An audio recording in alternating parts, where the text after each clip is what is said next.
Se você, por exemplo, está desempregado, ou até mesmo está empregado, mas busca mudar um pouco de ramo, né? Respirar novos ares, qualquer coisa do tipo, depois você vai lá na Cato, procura esses sites aí que divulgam ofertas de vagas de emprego, né? E procure lá pelo cargo de analista de licitação e você vai ver que vai ter bastante coisa, tá bom?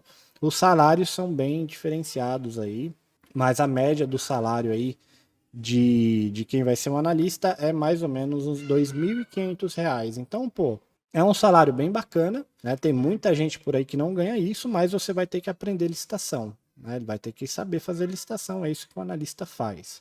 Então, vamos entrar aqui agora contextualizando o que é as duas profissões que, na minha opinião, tende a crescer muito aí nesses próximos anos. Já está crescendo, mas tende a crescer cada vez mais. Por quê? Porque cada vez mais pessoas conhecerão o mercado das licitações, cada vez mais, por causa de empresas como a Magna e os nossos concorrentes, entendeu?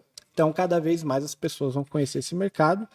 E aí vai surgir o quê? Vai surgir um monte de vaga de emprego para analista e um monte de empresa por aí precisando de consultores, tá bom? Então, essa é a maneira que você faz para você começar a vender para o governo sem ter dinheiro. Você não precisa investir, quem vai precisar investir é o seu cliente. Você precisa investir unicamente no quê? No seu conhecimento, tá bom? No seu conhecimento. Você tendo conhecimento de como faz, que é o que eu tinha lá atrás, você arrebenta depois, tá? E aí você pode começar do zero, literalmente. Eu sou muito prova disso daí, porque eu comecei do zero total, tá bom? Na imersão de vendas, a gente vai falar um pouquinho da nossa história para você entender. Não quero aqui me alongar. Benefícios, então, e malefícios, vamos dizer assim, né? Lado bom e lado ruim de você ser consultor ou analista. Vamos falar primeiro do empresário. O foco da live de hoje não é falar muito na atuação do empresário, porque isso a gente já falou nas últimas 3 lives, né? Nas de ontem e na de hoje de manhã. Então hoje a gente vai focar um pouco no consultor e no analista. Vamos lá. Mas antes, vamos só dar uma pitadinha, só para você entender. O empresário, características do empresário. Quando você quer atuar com a sua própria empresa, você precisa o quê? Ter dinheiro, você precisa ter capital, para você o quê? Investir, comprar um material ou comprar insumos para você prestar um serviço, prestar esse serviço, entregar o material e depois receber. Você precisa ter dinheiro. Esse é o malefício, né? Esse é o lado ruim de quem vai atuar com a sua própria empresa. Se você tem dinheiro, tá ótimo, né? Tá beleza. E qual que é o benefício de você atuar com a sua própria empresa, ser o vendedor direto, com o seu próprio negócio? Qual que é o benefício?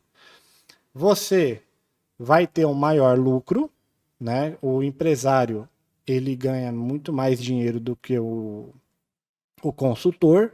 Eu já fiz uma live só falando sobre isso no final do ano passado. Eu não me recordo do título, mas se você é daqueles que gosta de maratonar aí vários vídeos, depois você procura aí.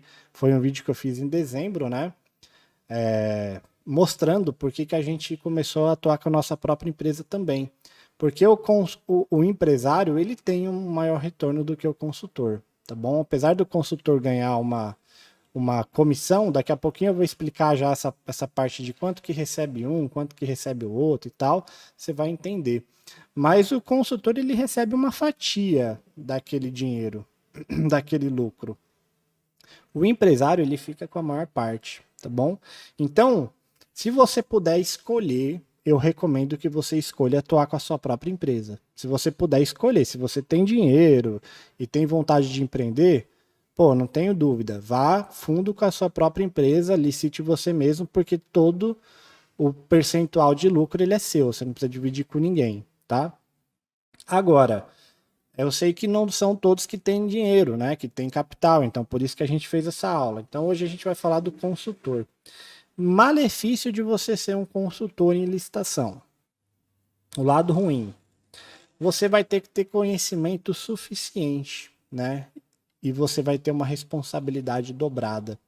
Então, o consultor em licitações, ele é um cara que ele tem que ter um conhecimento bacana sobre licitação. Por quê? Porque o seu cliente, ele vai entregar a empresa na tua mão e você tem que saber o que você vai fazer.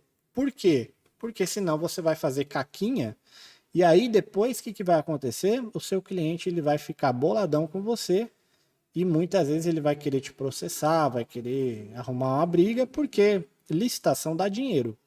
Mas da mesma forma que você consegue ganhar dinheiro, você consegue perder também, né? É bolsa de valores, pessoal. Quem já jogou não, né? Quem já investiu na bolsa, sabe que, pô, da mesma maneira que dá para você ganhar dinheiro com ação, você consegue perder. Licitação é parecido. Então, quando você é consultor, você tem que tomar cuidado para não fazer coisa errada, porque você vai fazer coisa errada em nome de outra pessoa. Então isso pode dar um rolo do caramba, né? Para não falar outra coisa aqui. Então a sua responsa ela é dobrada. Por isso que a gente fala que se você quer ser consultor, você vai ter que investir um pouquinho no seu conhecimento, vai ter que estudar, não pode ter medo de estudar e de arriscar também, né? Não adianta só estudar e não entrar no campo de batalha, tá bom? Tem que arriscar.